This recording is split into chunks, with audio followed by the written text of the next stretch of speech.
ஒரே ஒரு ஊரில் ஒரு ராஜா இருந்தாராம். அவர் நிறைய சம்பாதிக்கணும்னு திட்டம் போட்டார். தனக்காக சம்பாதிக்கணும்னு நினைக்கல, தன்னுடைய நாட்டுக்காக சம்பாதிக்கணும் அப்படின்னு நினைச்சார். அரசாங்க கருவூலத்தில் கையிருப்பு குறைச்சலாக இருந்தது. மக்கள்கிட்ட வரி விதிச்சாகணும், வேற வழி இல்லை. ஆனாலும் அந்த ராஜா மக்கள் கஷ்டப்படக்கூடாது அப்படின்னு நினைக்கிறவர். மக்கள் வரியையும் கட்டணும், அதே நேரத்தில் அவங்க சிரமப்படவும் கூடாது. இதுக்கு தகுந்த மாதிரி ஒரு திட்டம் போட்டார். அது பிரகாரம் என்ன பண்ணார்னா, அந்த நாட்டில் ஒரு 3 பெரிய குளங்களை தோண்டினார். அது நிறைய தண்ணீரை நிரப்புனார். அதுக்கப்புறம் எங்கேயோ தேடி பிடிச்சி 3 விதமான மீன்களை கொண்டுகிட்டு வந்தார். அந்த 3 குளங்கள்லையும் விட்டார். அதை ஒவ்வொரு குளத்துலையும் ஒவ்வொரு விதமான மீன்கள். அந்த மீன்களுக்கு அபூர்வமான ஒரு சக்தி உண்டு. அது எப்படின்னா, அந்த குளத்துல குளிக்க வர்றவங்களுக்கு அந்த மீன்கள் கடிக்கும் பொழுது வலி ஏற்படுறதில்லை. அதுக்கு பதிலாக மகிழ்ச்சி நிறைந்த ஒரு இனிமையான உணர்வை அவங்க அனுபவிச்சாங்க. அது எப்படின்னா, இந்த முதல் குளத்தில் இருந்த மீன்களால் கடிக்கப்படும் பொழுது ஒரு விதமான இன்ப மயக்கத்தில் திளைச்சிருக்கிறது மாதிரி உணர்வு. இந்த 2வது குளம் இருக்க, அதில் இருக்கிற மீன் கடிச்சதுன்னு வைங்க, மக்களுக்கு எப்படி இருக்கும்னா, கால்களே தரையில் படாமல் அப்படியே ஆகாயத்தில் மிதக்கிறது மாதிரி ஒரு உணர்வு. அதை அனுபவிக்கிறாங்க. 3வது குளத்தில் இருக்கிற மீன் கடிச்சதுன்னா அவங்கெல்லாம் அப்படியே கோடீஸ்வரராக மாறிட்டதாக ஒரு உணர்வு. அதை அவங்களால அனுபவிக்க முடியுது. இப்படி ஒரு அபூர்வமான மீன் அது, அந்த 3 வகை. இப்படி இருந்தால் மக்கள் அந்த குளங்கள் குளிக்கிறதுக்கு ஆசைப்படாமல் இருப்பாங்களா? அதனால் கூட்டம் கூட்டமாக அலமோத ஆரம்பிச்சிட்டாங்க. ஒவ்வொரு குளத்தின் கரையிலேயும் கியூ வரிசையில் நிற்க ஆரம்பிச்சிட்டாங்க. அந்த நாட்டு மன்னர் என்ன பண்ணார்னா, ஒவ்வொரு குளத்தங்கரையிலையும் ஒரு ராஜாங்க அதிகாரியை உட்கார வச்சார். டிக்கெட்டை அடித்து கொடுத்தார். குளிக்க வர்றவங்க கிட்ட ஒரு குறிப்பிட்ட தொகையை கட்டணமாக வசூலிக்க ஆரம்பித்தார். அவ்வளவுதான், அரசாங்க கருவூலம் நிரம்ப ஆரம்பிச்சுட்டுது. ராஜாங்கத்துக்கு தேவையான பணம் கிடைச்சிட்டுது. இது ஒரு கதை. இதை பற்றி என்ன நினைக்கிறீங்க? அதாவது மக்களுக்கு சுமை தெரியாமலே வரி வசூல் பண்ணுறது நல்லது தானே அப்படின்னு நினைப்பீங்க. ஆனால் இன்றைக்கும் உலகத்தில் பல அரசாங்கங்கள் இதே மாதிரி 3 குளங்களை வெட்டி வச்சிருக்குது. மக்களும் அதில் குளிச்சுக்கிட்டு தான் இருக்கிறாங்க. அது எப்படிங்கிறீங்களா? அந்த முதல் குளம் தான் சினிமா தியேட்டர். அதில் குளிக்கிறவங்க தான் ஒரு விதமான இன்ப மயக்கத்தில் திளைச்சிருக்கிறது மாதிரியான உணர்வை அனுபவிக்கிறவங்க. 2வது குளம் தான் சாராய கடை. இந்த குளத்தில் குளிக்கிறவங்க தான் கால்களே தரையில் படாமல் ஆகாயத்தில் மிதக்கிறது மாதிரி உணர்வை அனுபவிக்கிறவங்க. 3வது குளம் லாட்ரி டிக்கெட். இதில் குளிக்கிறவங்க தாங்கள் அப்படியே கோடீஸ்வரர்களாக மாறினது மாதிரி ஒரு உணர்வு, அதை அனுபவிக்கிறவங்க. இன்னைக்கு பல நாடுகள் இந்த குளங்களை பயன்படுத்திக்கிட்டு தான் வராங்க. ஒரு பூவில் வண்டு உட்காருது. அதில் இருக்கிற தேனை வண்டு எடுக்குது. இந்த சமயத்தில் அந்த பூவுக்கு வலிக்குமா? அதுக்கு வலிக்கிறது இல்லை. அந்த பூவோட மலர்ச்சியும் வளர்ச்சியும் குன்றி போகிறதும் கிடையாது. ஒரு ராஜா மக்கள்கிட்ட வரி வசூல் பண்ணும் பொழுது மக்களுக்கு சிரமமும் தெரியக்கூடாது, அதே நேரத்தை அதனால் அவங்க வாழ்க்கையும் கெட்டு போயிடக்கூடாது. அது மாதிரி வரி வசூல் பண்ணணுமா? இது காளிதாசனின் ரகுவம்சத்தில் காணப்படுகிற ஒரு கருத்து. ஒரு ஊரில் ஒரு மன்னர் இருந்தார். அவர் பக்கத்து தேசத்து மேலே படையெடுக்கணும்னு நினச்சிக்கிட்டு இருந்தார். அதையும் தன்னுடைய நாட்டோட சேர்த்துக்கணுங்கிற ஆசை. எப்போ படையெடுக்கலாம்னு யோசிச்சுக்கிட்டு இருந்தார். இப்படி யோசிச்சுக்கிட்டு இருந்த சமயத்தில் ஒரு பெரியவர் அவரை தேடிட்டு வந்தார். அவர் அடிக்கடி வருவார், அவர்கிட்ட பேசிக்கிட்டு இருப்பார். இப்போவும் அப்படி தான் வந்தார். என்ன மன்னா யோசனைன்னாரு. இவர் தன்னுடைய யோசனையை சொன்னார். இந்த சமயத்தில் மன்னருக்கு தாகம் எடுத்தது, தண்ணி குடிக்கணும் போல இருந்தது. உடனே அங்கே இருந்த ஒரு அரண்மனை பணியாளரை கூப்பிட்டார். போய் கொஞ்சம் தண்ணி கொண்டு வாப்பா அப்படின்னார். அந்த பணியாளர் போனார். ஒரு கோலையில் தண்ணி கொண்டு வந்தார். ராஜா கிட்ட நீட்டினார். ராஜா அதை வாங்கி குடிக்கிறதுக்காக வாய்கிட்ட கொண்டுட்டு போனார். அந்த நேரம் பார்த்து, மன்னா கொஞ்சம் பொறுங்கன்னார் இந்த பெரியவர். ஆவலோட குடிக்க போன மன்னர் அப்படியே நிறுத்திக்கிட்டு பெரியவரை பார்த்தார். இப்போ அந்த பெரியவர் சொன்னார், மன்னா, இப்போ உங்களை விட வலிமை உள்ள ஒரு சக்தி உங்களுக்கு தண்ணி கொடுக்க மறுத்துடுதுன்னு வைங்க, உங்களை குடிக்க விடாம தடுத்துடுது அப்படின்னா, இப்ப இந்த ஒரு கோவலை தண்ணீரை என்ன விலை கொடுத்து வாங்குவீங்க அப்படின்னு கேட்டார். இப்போ எனக்கு இருக்கிற தாகத்துக்கு என்னுடைய அரசாங்கத்துல பாதியையாவது கொடுத்து இந்த தண்ணியை வாங்கறதுக்கு தயங்க மாட்டேன்னார் அவர். சரி, இப்ப அந்த தண்ணியை குடிங்கன்னார் பெரியவர். மன்னர் ஆவலோடு அந்த தண்ணியை குடிச்சு முடிச்சார். அதுக்கப்புறம் கொஞ்ச நேரம் தன்னுடைய படையெடுப்பை பத்தி சொல்லிட்டு இருந்தார். கொஞ்ச நேரம் கழிச்சு மறுபடியும் இந்த பெரியவர் கேட்டார், மன்னா, இப்போ நீங்க ஒரு கோவலை தண்ணீரை குடிச்சு முடிச்சுட்டீங்க. இப்ப அந்த தண்ணீர் உங்க உடம்ப விட்டு வெளியில வரக்கூடிய பாதை அடப்பட்டு போச்சு அப்படின்னு வச்சுங்க, அதை வெளியேற்றுவதற்காக நீங்க எவ்வளவு செலவழிப்பீங்க அப்படின்னு கேட்டார். மன்னர் யோசனை பண்ணார். அப்படி ஒரு நிலைமை ஏற்பட்டு போச்சுன்னா என்னுடைய அரசாங்கம் பூராவையும் அதுக்கு ஈடா தர்றதுக்கு கூட தயங்க மாட்டேன்னார். இப்ப அந்த பெரியவர் சொன்னார், எந்த அரசாங்கத்தின் மதிப்பு ஒரு கோவள தண்ணீர் அளவுக்கு கூட இல்லையோ அந்த அரசாங்கத்தை அடையணுங்கிற பேராசையில மனிதர்கள் தங்களுடைய சகோதரர்கள் கூடவே சண்டை போட்டுக்கிறாங்களே, அதுல ஏதாவது அர்த்தம் இருக்குதா அப்படின்னாராம். மன்னருக்கு இப்பதான் அர்த்தம் புரிஞ்சுதான். மனசுல தெளிவு உண்டாச்சு. தன் மனசுக்குள்ள உண்டான வெறிய விரட்டி அடிச்சு விட்டார். அதுக்கப்புறம் நிம்மதியா ஆட்சி புரிஞ்சார். இப்படி ஒரு கதை. உயிருக்கு என்ன விலை கொஞ்சம் யோசனை பண்ணி பாருங்க. ஆனா அது இப்போ எவ்வளவு மலிவா போயிட்டுது, அதையும் யோசனை பண்ணி பாருங்களேன். ஆசை பேராசையா மாறுது, அப்புறம் அது வெறியா ஆகுது, அதுக்கப்புறம் பைத்தியம் பிடிக்குது. இந்த காலத்து மனிதர்களுக்கு 2 விதமான பைத்தியம் பிடிச்சிருக்கிறதாக ஒரு பெரியவர் சொல்றார். ஒன்று பணம், இன்னொன்று அதிகாரம். இதெல்லாம் எவ்வளவு காலத்துக்கு நீடிக்கும்? ஒரு சர்வாதிகார நாட்டில் 3 பேர் ஜெயிலில் இருட்டு அறையில் பேசிக்கிட்டு இருக்கிறாங்க. நீ எப்படி இந்த ஜெயிலுக்கு வந்த அப்படின்னு ஒருத்தர் கேட்டாராம். இந்த நாட்டு ராஜாவை ஆதரித்து நான் பிரச்சாரம் பண்ணினேன், அதனால கூட்டத்தில் தகராறு வந்துட்டுது, கலவரமாக போச்சு, அதுக்கு நான் தான் காரணம்னு அரெஸ்ட் பண்ணி இங்கே கொண்டாந்து போட்டாங்க அப்படின்னாராம் அவர். சரி, நீ எப்படி இங்கே வந்த அப்படின்னு இன்னொருத்தரை பார்த்து கேட்டிருக்கார். நான் இந்த நாட்டு ராஜாவை எதிர்த்து பிரச்சாரம் பண்ணேன், அதனால கலவரம், அரெஸ்ட் பண்ணி கொண்டாந்து போட்டாங்கன்னார். சரிப்பா, நீ எப்படி அங்கே வந்த அப்படின்னு 3வது ஆளை பார்த்து இவங்க கேட்டாங்களாம். இதுக்கு அந்த ஆள் மெதுவா வெளிச்சத்துக்கு நான் தான் இந்த நாட்டு ராஜா அப்படின்னாராம்.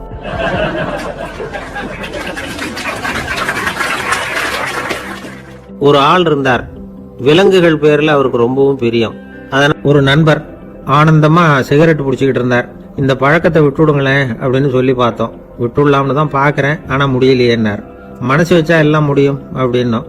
அவர் கொஞ்ச நேரம் யோசனை பண்ணார். அப்புறம் சொன்னார், சரி சார், இதுதான் நான் பிடிக்கிற கடைசி சிகரெட் அப்படின்னு சொல்லி ரொம்ப அழுத்தமா புகையை உள்ளுக்கு இழுத்தார். அதுக்கப்புறம் அந்த துண்டு சிகரெட்டை வீசி எறிஞ்சுட்டார். ஒருத்தர் இது மாதிரி தீர்மானம் பண்ணி தன்னுடைய கடைசி சிகரெட்டை தூக்கி எறிஞ்சுட்டாருன்னா அது ஒரு பெரிய விஷயம்தான்.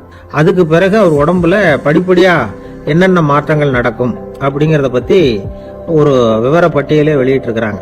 அது என்ன விவரம் தெரியுமா? ஒருத்தர் புகைப்பிடிக்கிற பழக்கத்தை நிறுத்துறாருன்னு வச்சுங்க. அப்படி அவர் நிறுத்தின 20 நிமிடங்களுக்குள்ள உயர் ரத்த அழுத்தம், உடல் வெப்பம், நாடி துடிப்பு இதெல்லாம் சரியான நிலைமைக்கு வந்துருதான். 8 மணி நேரத்துக்குள்ள இந்த ஸ்மோக்கர்ஸ் பிரீத் அப்படிங்கிற தன்மை மறைஞ்சிருதான். ரத்தத்துல உள்ள கார்பன் மோனாக்சைடு அளவு குறையுதான், ஆக்சிஜன் அளவு கூடுதான், சரியான அளவுக்கு வந்துருதான். ஒருத்தர் கடைசி சிகரெட்டை தூக்கி எறிஞ்சுட்டாருன்னா 24 மணி நேரத்துக்குள்ள மாரடைப்பு ஏற்படுறதுக்கான வாய்ப்பு குறைஞ்சுடுதான். 48 மணி நேரத்துக்குள்ள உணர்வு நரம்புகளின் முனைப்பகுதிகள் மறுபடியும் ஒன்று சேர்ந்துருதான். அதனால நாக்கு சுவை உணர்வு, மூக்கின் முகரும் சக்தி இதெல்லாம் மேம்படுதான், நல்ல நிலைமைக்கு வந்துருதான். சிகரெட்டை நிறுத்தின 3 நாளுக்குள்ள மூச்சு விடுறது சுலபமாயிடுதான். இப்படி அவங்க பட்டியல் நிறைய சொல்றாங்க. 2 அல்லது 3 மாசத்துக்குள்ள என்ன தெரியுமா, ரத்த ஓட்டம் மேம்படுது, நடக்கிறது சுலபமாயிடுது. நுரையீரல் கொள்ளளவு 30% அதிகரிக்குது. 1 இருந்து 9 மாசத்துக்குள்ள சுவாச குறைபாடுகள் நீங்குது. நுரையீரல்ல இருக்கக்கூடிய இந்த அசுத்தம் வடிகட்டும் திசுக்கள் சரியா வேலை செய்ய ஆரம்பிச்சிருது. 1 வருஷத்துக்குள்ள இந்த இதய அழுத்த நோய்க்கான வாய்ப்பு பாதியா குறைஞ்சிருது. இந்த சிகரெட்டை நிறுத்தின 5 வருஷத்துக்குள்ள ஒரு நாளைக்கு 1 பாக்கெட் சிகரெட் பிடிக்கிறவர்கள்ல நுரையீரல் புற்றுநோயினால சாகிறவர்கள் எண்ணிக்கை பாதியா குறைஞ்சிருது. புற்றுநோய் செல்கள் சீரமைக்கப்படுது. ஆக ஒருத்தர் புகைக்கிறத விட்டுணும்னு தீர்மானம் பண்ணி தன் கையில இருக்கிற சிகரெட்டை இதுதான் கடைசின்னு சொல்லி தூக்கி எறிஞ்சுட்டா அதுக்கப்புறம் படிப்படியா இவ்வளவு நன்மைகளும் மாற்றங்களும் ஏற்படுறதாக இந்த அமெரிக்கன் கேன்சர் சொசைட்டி தெரிவிச்சிருக்குது. அதனால புகைப்பழக்கம் உள்ளவங்க இதெல்லாம் கொஞ்சம் யோசிச்சு பார்த்து அந்த பழக்கத்தை விட்டு விடுறது ரொம்ப நல்லது. ஆனா அதையெல்லாம் நாம சொன்னா யாரு கேட்கறாங்க? என்னுடைய நண்பர் ஒருத்தர் புகைப்பழக்கம் உள்ளவர், அவர் என்கிட்ட சொன்னார், சார், சிகரெட் பிடிக்கிற பழக்கத்தை விட்டு விடுறது என்னை பொறுத்த வரைக்கும் ஒன்றும் பெரிய கஷ்டமான செயல் இல்லை, அது ரொம்ப சுலபம் அப்படின்னார். எப்படி சொல்றீங்கன்னு கேட்டேன். நான் ஏற்கனவே 20 தடவை அந்த பழக்கத்தை விட்டுருக்கேன் சார் அப்படின்னார் ரொம்ப பெருமையா.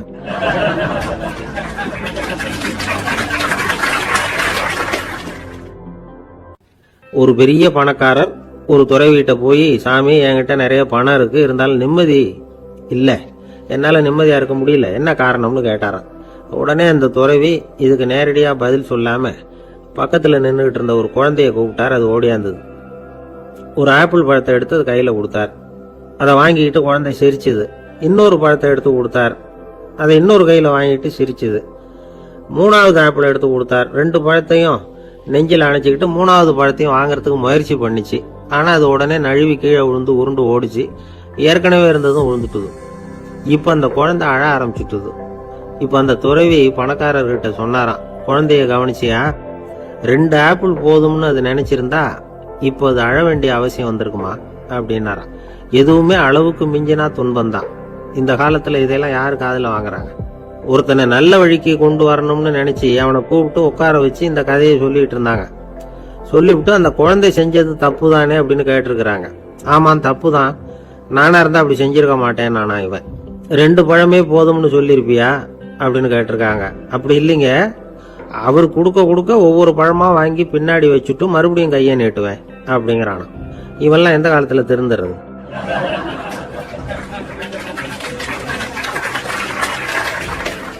வாய் விட்டு சிரிச்சா நோய் விட்டு போகும் அப்படின்னு சொல்றது உண்டு. அது என்ன வெறும் அலங்காரத்துக்காக சொன்ன வார்த்தையா, இல்ல அர்த்தத்தோட சொன்ன வார்த்தையா அப்படின்னு யோசிச்சா அதுல நிஜமாவே அர்த்தம் இருக்குதுன்னு தான் தெரியுது. ஆதாரபூர்வமா அதுக்கு சில நிரூபணங்களும் இருக்குது. நார்மன் கசின்ஸ் அப்படின்னு ஒருத்தர் இருந்தார். அவர் ஒரு அமெரிக்க பத்திரிகை ஆசிரியர். அவருக்கு ஏதோ ஒரு விதமான அழற்சி நோய், இன்ஃப்ளமேஷன் டிசீஸ். அது டாக்டர்கள்லாம் அதுக்கு என்ன விதமான வைத்தியமும் கிடையாது அப்படின்னு சொல்லி பல இதெல்லாம் பார்த்துட்டு கடைசியாக சொல்லிவிட்டாங்க அதுக்கு வைத்தியமே இல்லைன்ட்டாங்க. டாக்டர்கள் தான் சொல்லிவிட்டாங்களே, அதனால இது இப்படியே இருந்துட்டு போகட்டும் அப்படின்னு விட்டுற வேண்டியது தானே. ஆனால் அவர் அப்படி நினைக்கல. உடனே அவர் என்ன பண்ணார்னா, ஆஸ்பத்திரி ரூமை காலி பண்ணார். ஹோட்டலில் போய் ஒரு ரூம் எடுத்துக்கிட்டார். அங்கே போனார். தினமும் அவருக்கு பிடிச்ச தமாஷான படங்களை எல்லாம் டிவியில் போட்டு பார்த்துக்கிட்டு இருந்தார். சிரிப்பு வரக்கூடிய புத்தகங்களை எல்லாம் படித்தார். கொஞ்ச நாள் ஆச்சு, அவருக்கு இருந்த தொந்தரவு குணமாக ஆரம்பிச்சிட்டது. இதை கேள்விப்பட்ட உடனே பழைய டாக்டர்கள்லாம் ஓடி வந்தாங்க. ஓடி வந்து பார்க்குறாங்க. அவர் உடம்ப சோதனை பண்ணி பார்க்குறாங்க. பார்த்தா அவர் உடம்பு குணமாகறதுக்கு உதவியாக இருந்தது சிரிப்பு தான் அப்படிங்கிறத விஞ்ஞானபூர்வமாக அவங்க ஒத்துக்கிட்டாங்களாம். இருந்தாலும் சிரிப்பு எந்த முறையில் எந்த விதத்தில் உதவி பண்ணுது அப்படிங்கிறத இன்னமும் சரியாக புரிஞ்சிக்க முடியல. ஆனாலும் ஒரு சில விஷயங்கள் மட்டும் புரியுது. அது என்னன்னா, சிரிப்பு சுவாசத்தை மேம்படுத்துது, ரத்த அழுத்தத்தை குறைக்குது, உடம்பு குணமாகறதுக்கே உரிய சில ஹார்மோன்கள் அதிகமா உருவாகி வர்றதுக்கு வழி செய்யுது. இந்த அளவுக்கு தான் சிரிப்போட செயல்பாட்டை நாம புரிஞ்சுக்க முடியுது. இருந்தாலும் இதை பத்தி கண்டுபிடிக்க வேண்டியது இன்னமும் ஏராளமா இருக்கு. அதெல்லாம் விவரமா கண்டுபிடிக்கிற வரைக்கும் நாம காத்துக்கிட்டு இருக்க வேண்டியதில்லை. இப்பவே தாராளமா சிரிக்கலாம். அதுல என்னத்துக்கு சிக்கணும்? காசா பணமா? சிரிப்புன்னா ஹாஹான்னு சத்தம் போட்டு சிரிச்சாதான் உடம்புக்கு நல்லதுன்னு இல்லை. லேசான புன்னகை கூட உடம்புக்கு நல்லது செய்யுமா. லேசா புன்னகை பூத்தா அந்த சமயத்துல நாம எப்படி ஆகுது, நம்ம உடம்பு பூரா அமைதி அடையுதான். இதையும் ஆதாரபூர்வமா கண்டுபிடிச்சுதான் சொல்றாங்க. எப்பவாவது மனசு சங்கடமா இருக்கிறப்போ கொஞ்சம் முயற்சி பண்ணி முகத்துல புன்னகையை கொண்டுகிட்டு வந்து பாருங்க. அதோட சுகம் உங்களுக்கு அனுபவிச்சு பார்த்தாதான் தெரியும். கண்ணும் உதடும் மலரும் பொழுது இருக்கிற ஆனந்தமே ஆனந்தம் அப்படிங்கிறாங்க அனுபவிச்சு பார்த்தவங்க. வாழ்க்கையில நாம தமாஷா இருக்கணும்னா அதுக்கு சில வழிகளையும் அவங்க சொல்லி வச்சிருக்கிறாங்க. முதல்ல நீங்க உற்சாகமா இருக்கிறவங்க கூடவே அதிகமா பழகணும். அவங்க கூடவே அதிக நேரம் இருக்கிறது மாதிரி பார்த்துக்கணும். அழுது வடிகிறவங்க கிட்டயே இருக்கக்கூடாது. அவங்கள அவாய்ட் பண்ணுங்க. அவங்கள விட்டு விலகி வந்துருங்க. உங்க முன்னாடி இருக்கிறவர் எப்பவும் மூஞ்சியை தொங்க போட்டுக்கிட்டே இருக்கிறவரா இருந்தா கொஞ்ச நாள்ல உங்க முகமும் அப்படி ஆயிடுமா. ஜாக்கிரதையா இருக்கணுமா. 2வது, எடுத்ததுக்கெல்லாம் சீரியஸ் ஆகிடக்கூடாது. எதையும் நிதானமா யோசிக்கணும். அடுத்தவங்க நம்மளை மதிக்கணுங்கிறதுக்காக நாம பகட்டா நடந்துக்கிறதுக்கு ஆசைப்படக்கூடாது. உங்களுக்கு பிடிச்ச தமாஷான வீடியோ படங்கள், புத்தகங்கள் இதெல்லாம் லிஸ்ட் போட்டுக்கிட்டு முடிஞ்ச அளவுக்கு வாங்கி சேர்த்து வீட்டுக்குள்ளேயே ஒரு லைப்ரரி உண்டாக்கிக்கலாம். ஒரு பெரிய பிசினஸ் மேன், ரொம்ப வெற்றிகரமா பிசினஸ் பண்றவராம். அவர் எப்படின்னா அடிக்கடி ரயில்ல பிரயாணம் பண்றப்போ நியூஸ் பேப்பரை வச்சுக்கிட்டு ரொம்ப சுவாரஸ்யமா படிச்சுக்கிட்டே போறான். நியூஸ் பேப்பர்ல அப்படின்னு சுவாரஸ்யமான விஷயம் அப்படின்னு எட்டி பார்த்தா அதுக்குள்ள ஒரு காமிக் புஸ்தகத்தை வச்சுக்கிட்டு படிச்சுக்கிட்டு இருப்பாராம். என்னங்க அப்படின்னு கேட்டா, என் மனசு லேசா இருக்கிறதுக்கு இது ரொம்ப உதவியா இருக்குது அப்படின்னு பாரான். அது ஒரு பக்கம் இருக்கட்டும். சிரிப்புன்னா எல்லா விதமான தமாஷும் உடம்புக்கு நல்லதுன்னு நினைச்சிடக்கூடாதான். ஜேம்ஸ் கரோல் அப்படிங்கிற அமெரிக்க உளவியல் நிபுணர் என்ன சொல்றாரு தெரியுமா? அடுத்தவங்களை குறை சொல்றது, கேலி பண்றது, நையாண்டி பண்றது, இது மாதிரியான நகைச்சுவையெல்லாம் நல்லது செய்யறது இல்லைங்கிறார் அவர். அடுத்தவங்களை தொந்தரவு பண்ணாத ஜோக்குகள் தான் எப்பவும் நல்லது. யாராவது ஜோக்கு சொன்னா தாராளமா சிரிக்கணும். ஒருத்தர் வந்தார், இன்னொருத்தரை கூட அழைச்சிக்கிட்டு என்கிட்ட காட்டினார். அவர் தன்னுடைய முகத்தை ரொம்ப சீரியஸா வச்சுக்கிட்டு இருந்தார். என்னங்க விஷயம் அப்படின்னு விசாரிச்சோம். வந்தவர் எங்களை பார்த்து சொன்னார், சார், இவர் கூட ஒரு பெரிய ப்ராப்ளம்னார். என்னன்னு, ஏதாவது ஒரு ஜோக்கு சொன்னா உடனே சத்தம் போட்டு சிரிக்க ஆரம்பிச்சுடுறாரு சார் அப்படின்னார். ஜோக்கை கேட்டுட்டு சிரிக்க ஆரம்பிச்சா அது ப்ராப்ளம் இல்லையே அப்படின்னு சொன்னோம். சிரிக்க ஆரம்பிக்கிறது ப்ராப்ளம் இல்லை சார், ஆனா அப்படி ஆரம்பிக்கிற சிரிப்பு அதுக்கப்புறம் நிறுத்தவே மாட்டேங்கிறார். நாள் கணக்கில் அது பாட்டு போயிட்டு இருக்கு, அதுதான் ப்ராப்ளம் அப்படின்னாரு அவர். ஆளை கண்டா ஏன் இப்படி முகத்தை திருப்பிக்கிட்டு வர்றீங்க அப்படின்னு கேட்டார் ஒருத்தர் நண்பர்கிட்ட. எலெக்ஷன்ல அவன் எதிர்த்து நின்னவன் சார், என்ன அவங்ககிட்ட நமக்கு என்ன பேச்சுவார்த்தை அப்படின்னாராம் ரொம்ப கோபமா இவர். சரி, அந்த ஆள் யாருன்னு கேட்டேன்.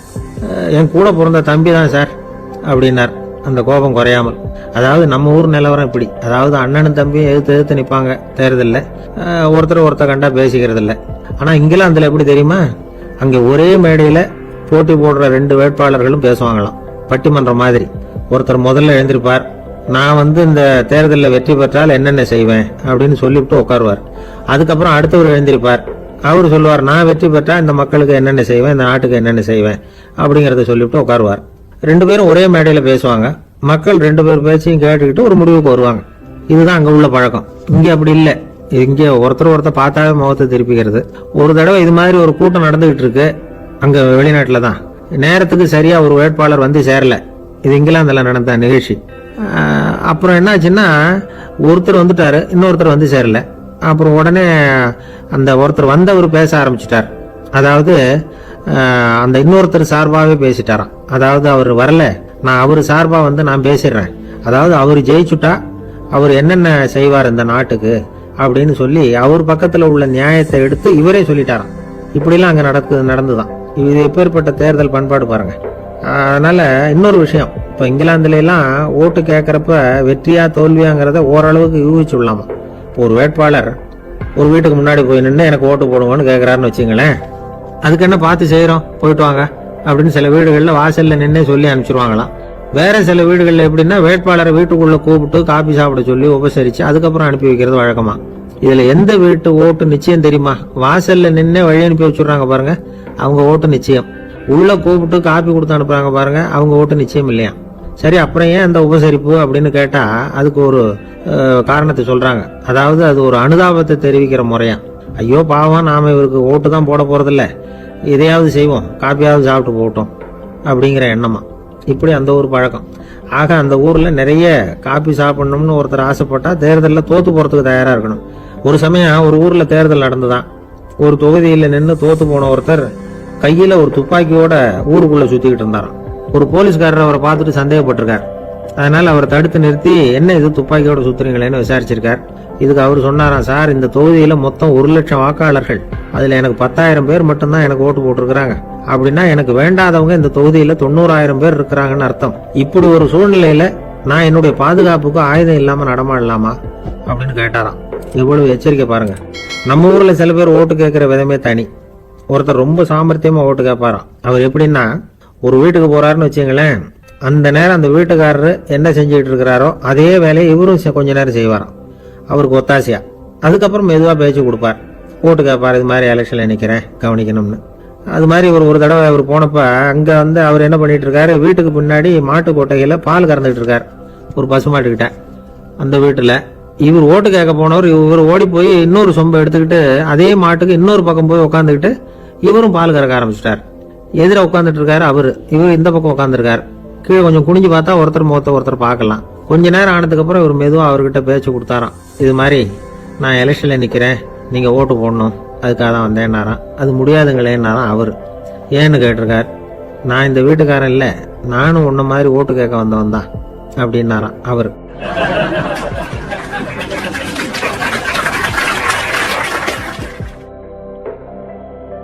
ஒரு சன்னியாசி, அவரு ஒரு நாள் ஒரு கனவு கண்டாராம். அந்த கனவுல அவர் சொர்க்கத்துக்கு போறார். அங்க ஒரு பெரிய திருவிழா நடந்துகிட்டு இருக்குது. எங்க பார்த்தாலும் அலங்கார வளைவுகள், வண்ணமயமான விளக்குகள், பாதைகள் பூரா மலர்கள், எல்லா கட்டடங்களும் ஒளிமயம். அவ்வளவு கோலாகலமா பிரம்மாண்டமா அந்த திருவிழா நடந்துகிட்டு இருக்குது. அது என்ன திருவிழாங்கிறது இந்த சன்னியாசிக்கு புரியல. அங்க எதிரில் வந்துகிட்டு இருந்த ஒருத்தரை நிறுத்தி, என்ன விசேஷம் இங்க அப்படின்னு விசாரிச்சாராம். உனக்கு தெரியாத விஷயம், இன்னைக்கு இறைவனுக்கு பிறந்த நாள், அதைத்தான் எல்லாரும் சேர்ந்து கொண்டாடுறோம். இதுக்காக பிரம்மாண்டமான ஊர்வலம் ஒண்ணு வரப்போகுது, இறைவனே அந்த ஊர்வலத்துல கலந்துகிறார் அப்படின்னாரு அவரு. உடனே அந்த சன்னியாசி ஒரு மரத்து நிழல்ல ஒதுங்கி நின்றுகிட்டார். ஊர்வலம் வந்துகிட்டு இருக்குது. முதல்ல ஒரு குதிரை வந்துகிட்டு இருக்கு, அது மேல ஒருத்தர் உட்காந்துருக்கிறார். அவருக்கு பின்னாடி நிறைய பேர் கூட்டமா வந்துகிட்டு இருக்கிறாங்க. இவ்வளவு கூட்டம் இவர் பின்னாடி வருதே, யார் இவரு அப்படின்னு கேட்டார்.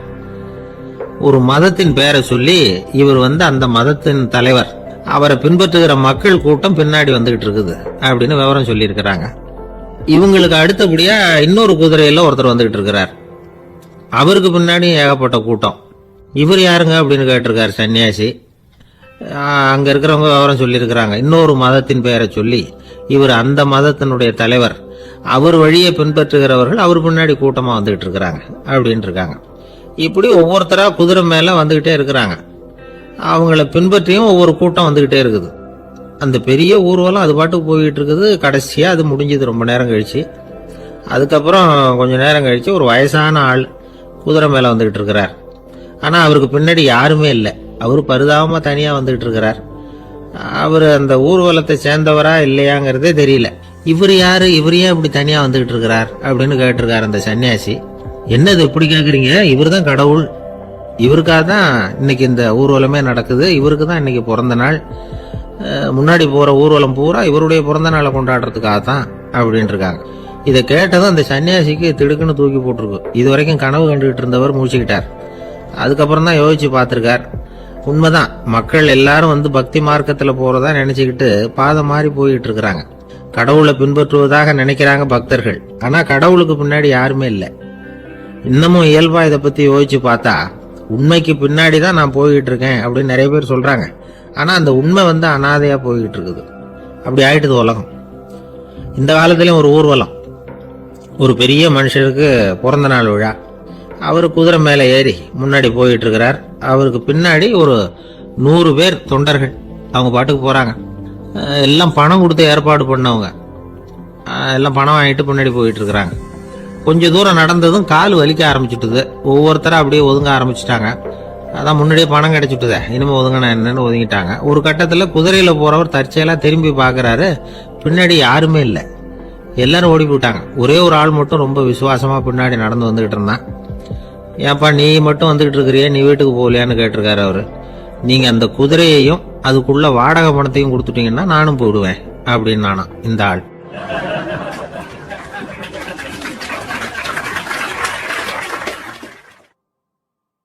வயிறு பசிக்குதேங்கிறது சிலரோட கவலை, வயிறு பசிக்க மாட்டேங்குதே அப்படிங்கிறது சில பேரோட கவலை. 2 விதமான கவலைக்கும் வயிறு தான் காரணமா இருக்குது.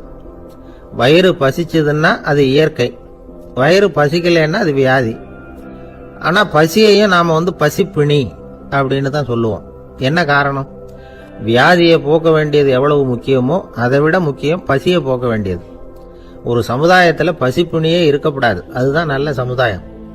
பசியை போக்கணும்னா சாப்பாடு போடணும், பசியின்மையை போக்கணும்னா வைத்தியம் தான் பண்ணணும்.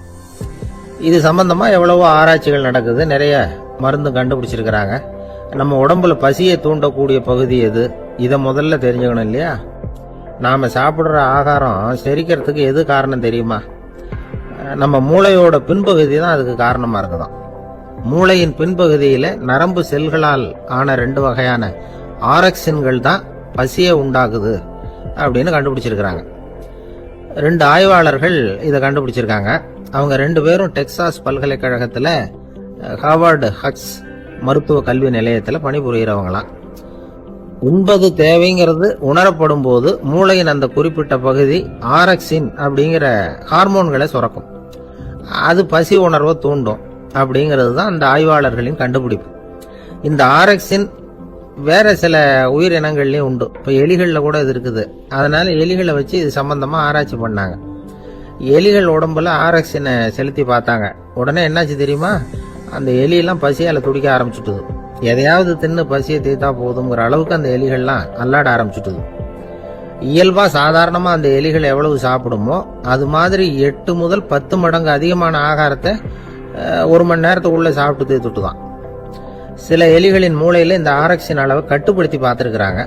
உடனே என்னாச்சு தெரியுமா? அதெல்லாம் சாப்பாட்டை கண்டா முகத்தை திருப்பிட்டு போக ஆரம்பிச்சுட்டுதான். அந்த எலிகளுக்கு பசி எடுக்கலையா?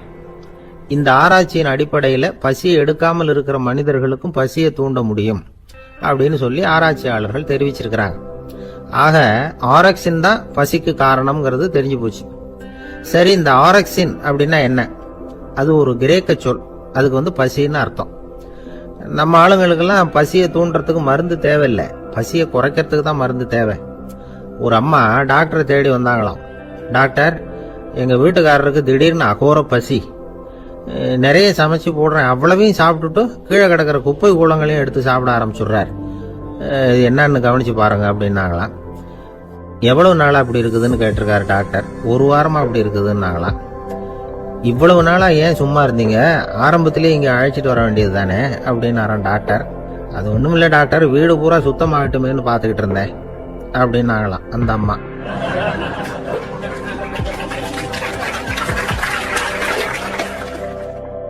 இந்த காலத்து காதலன் தன்னுடைய காதலிகிட்ட சொன்னானாம், இதை பாரு, உன் பேரில் எனக்கு அளவு கடந்த அன்பு, உனக்காக என்ன செய்யணும் சொல்லு செய்கிறேன், நெருப்பில் நடக்கணுமா நடக்கிறேன், நீரில் குதிக்கணுமா குதிக்கிறேன், உயிரையே கொடுக்கணுமா கொடுக்குறேன் அப்படின்னா. சரி, வர்றேன் ஞாயிற்றுக்கிழமை சாயந்தரம் 6 மணிக்கு இதே இடத்துக்கு வாங்க அப்படின்னு அந்த பொண்ணு. இவன் கொஞ்சம் யோசனை பண்ணி பார்த்துட்டு, அன்னைக்கு மழை பெய்யாமல் இருந்தால் வந்துடுறேன் அப்படின்னானா. ஒரு பெரிய அரசன் இந்த உலகம் பூராவையும் ஆண்டுகிட்டு இருந்தான். ரொம்ப காலம் அப்படி அரசாட்சி பண்ணிட்டு இருந்தான்.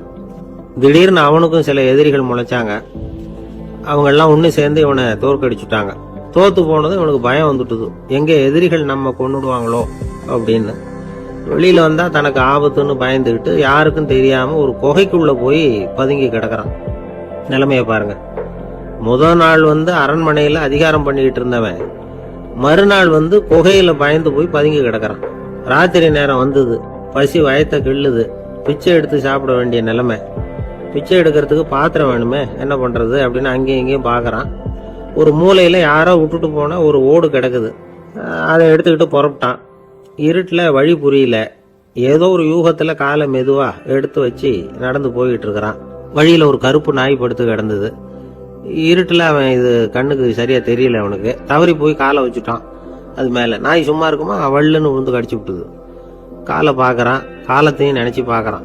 அரண்மனையில வீரக்கழல் அணிந்த காலை உடைய மன்னா அப்படின்னு புகழ்வாங்களே புலவர்கள்லாம், ஆனா அது இன்னைக்கு நாய் கடிச்ச காலம் ஆயிட்டுதே அப்படின்னு நினைக்கிறான். அது மட்டும் இல்ல, முன்னாடி எல்லாம் பொற்கிண்ணங்கள்ல தான் அவன் சாப்பிடுவான். ஆனா இப்போ உடைஞ்சு போன ஓட்டு, அது ஓட்டை கையில வச்சுக்கிட்டு நிக்கிறான். அதுல ஏதாவது யாராவது சாப்பாடு போடுவாங்களான்னு. முன்னாடி எல்லாம் நிறைய பேர் அரண்மனைக்கு வருவாங்க, அரசருக்கு காணிக்கைன்னு சொல்லி இவன் காலடியில கொண்டாந்து கூட்டுவாங்க. அப்போலாம் இவன் அந்த ஜனங்களுடைய முகத்தை திரும்பி கூட பாக்குறது இல்லை, ரொம்ப கர்வமா உட்காந்துருப்பான். அதே ஆளு இன்னைக்கு எல்லார் கண்ணுலயும் படுறது மாதிரி பிச்சை எடுத்துக்கிட்டு இருக்கிறான். அப்போலாம் காணிக்கைகளை தன்னுடைய கையால வாங்குறது தனக்கு கௌரவ குறைச்சல்னு நினைச்சு தன்னுடைய வேலைக்காரங்களை விட்டு தான் அதை வாங்க சொல்லுவான். இப்போ பாத்தீங்கன்னா அவனே தன் கையாலேயே பிச்சை வாங்குறான். நினைச்சு பாருங்க, அந்த மனுஷன் நாள் அரசன், மறுநாள் பிச்சைக்காரன். எவ்வளவு வித்தியாசம்! செல்வம் தான் இப்படி ஒரு வித்தியாசம் ஏற்படுறதுக்கு காரணம். அப்படிப்பட்ட செல்வம் வாழ்க்கையை நடத்துறதுக்கு நமக்கு தேவைதான். ஆனா அதையே நாம் அடைய வேண்டிய பயனா நினைக்கிறோம் பாருங்க, அதுதான் வேடிக்கை. இத நம்மாழ்வார் அழகா ஒரு பாசுரத்துல சொல்றார். ஒரு நாயகமாய் ஓட உலகுடன் ஆண்டவர், கருணாய் கவர்ந்த காலர், சிதைகிய பானையர், பெருநாடு காண இம்மையிலே பிச்சைதாம் கொள்வர், திருநாரணன் தாழ் காலம் பெற சிந்தித்து உய்மினோம் அப்படிங்கிறார் நம்மாழ்வார்.